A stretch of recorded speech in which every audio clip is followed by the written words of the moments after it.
What's up, YouTube? It's the action figure grader, also known as John, coming back to you with another video. And I thought today we would take a look at some of the mailer, overstock, baggy figures that I have in my collection. And when I say some, I mean all. These are these are all the bagged figures that I have in my collection. And for those of you who maybe don't know much about these, there's a lot of different baggy figures that were available in the vintage Star Wars line, starting all the way back with the original movie and all the way up into into the Return of the Jedi line. Kenner offered either as mail-away exclusives by sending in proof of purchases, or they had overstock figures that they would bag up and either ship away in boxes, and they were later discovered and graded. But there's a ton of different bagged figures that are out there, and some of them are not very expensive. I mean, you can buy ungraded bagged figures for as little as 25 or 30 bucks, if not less, depending on the auction format and who else is bidding against you. But obviously, when they're graded, they are a little bit more expensive depending on the grade. And also, if they're graded, it often depends too on whether the box is included, such as this Clipper Star Wars mailer box here, or other ones that have like some of the included booklets and pamphlets and artwork and catalogs. So there's a bunch of different variants. There's 2-packs, 3-packs, 5-packs, 6-packs, and obviously single figures. So and then in terms of bags, the bags are also all over the map. You have plain, just plain bags that are not adorned with any kind of information. You have ones that say made in Hong Kong or made in China. You have ones with the Kenner logo on there. So just for the Darth Vaders, for example, I think there are 28 different bagged, varieties of bagged Darth Vader figures that you can get. So it's kind of overwhelming. And there are some great resources out there that have checklists of all the different figures and all the different bag types that are available. And it's literally hundreds of them that are out there. So, but these are a few of my collection that I've added over the years.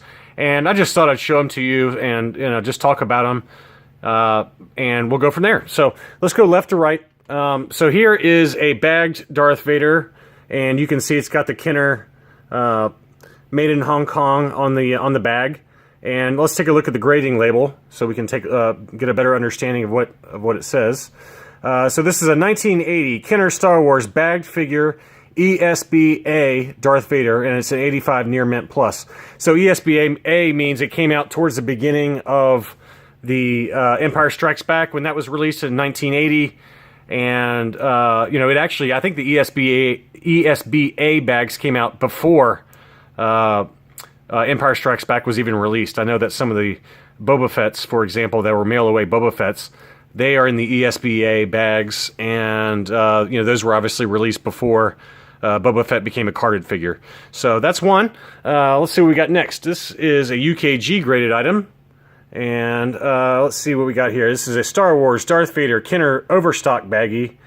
It's labeled as a 1978.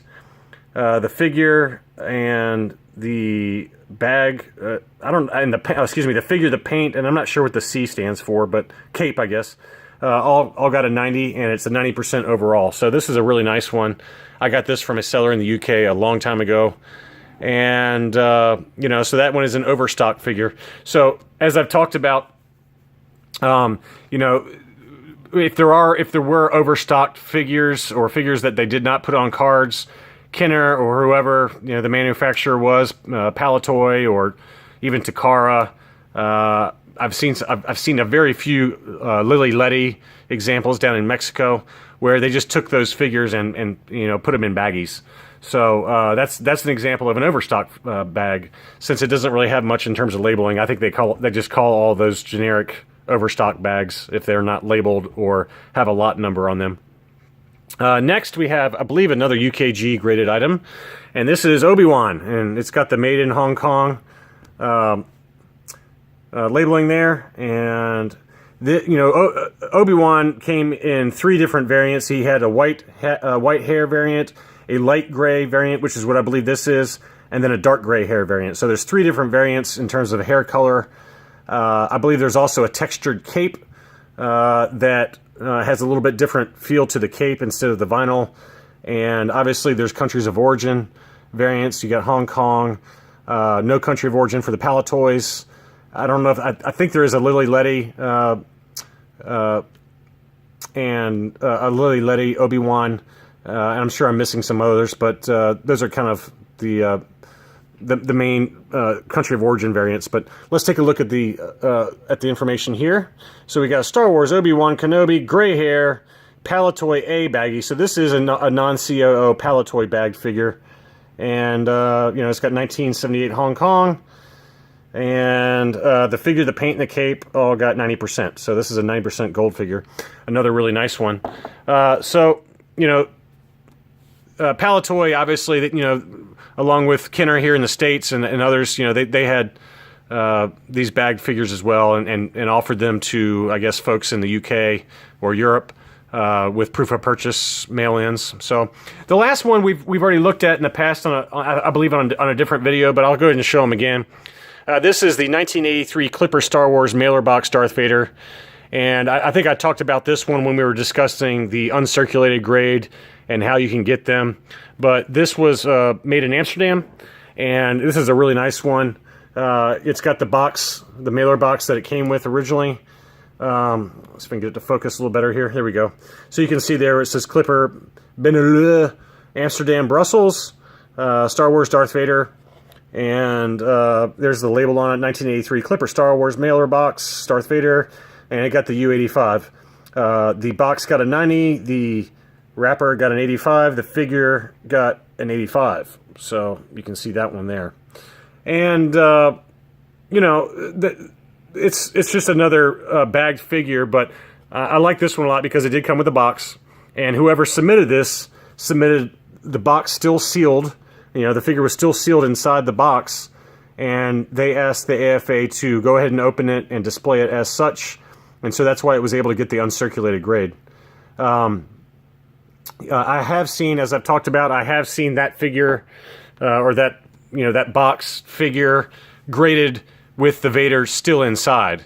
And, like I've talked about, I don't understand why anyone would want a graded box that just says Star Wars Darth Vader. I think that whoever owned this before me, or whoever submitted this, did it the right way and pulled it out so you could have it next to it. But, there's all kinds of different variants, or all kinds of different versions of boxed, bagged figures, but these are just 4 examples that I thought you guys might like to take a closer look at.